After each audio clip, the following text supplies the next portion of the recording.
56వ కీర్తన చదువుకుందాం. దేవా, నన్ను కరుణింపుము. మనుష్యులు నన్ను మృంగవలనని ఉన్నారు. దినమెల్లా వారు పోరాడుచు నన్ను బాధించుచున్నారు. అనేకులు గర్వించి నాతో పోరాడుచున్నారు. దినమెల్లా నా కొరకు పొంచియున్న వారు నన్ను మృంగవలనని యున్నారు. నాకు భయము సంభవించు దినమున నిన్ను ఆశ్రయించుచున్నాను. దేవుని బట్టి నేను ఆయన వాక్యమును కీర్తించెదను. దేవుని యందు నమ్మకియుంచి ఉన్నాను, నేను భయపడను.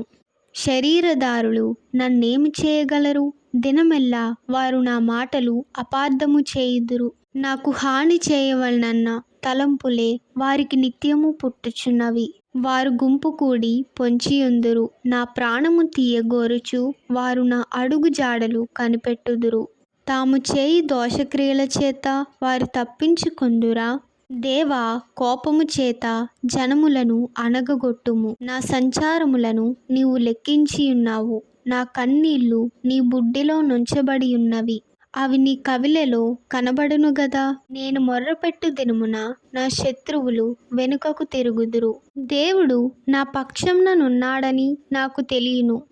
దేవుని బట్టి నేను ఆయన వాక్యమును కీర్తించెదను. యెహోవాను బట్టి ఆయన వాక్యమును కీర్తించెదను. నేను దేవుని యందు నమ్మికయుంచి ఉన్నాను, నేను భయపడను. నరులు నన్నేమి చేయగలరు? దేవా, నీవు మరణములో నుండి నా ప్రాణమును తప్పించియున్నావు. నేను జీవపు వెలుగులో దేవుని సన్నిధిని సంచరించున్నట్లు జారిపడకుండా నీవు నా పాదములను తప్పించియున్నావు. నేను నీకు మొక్కుకొని ఉన్నాను. నేను నీకు స్తుతియాగములు నర్పించెదను. ఆమేన్.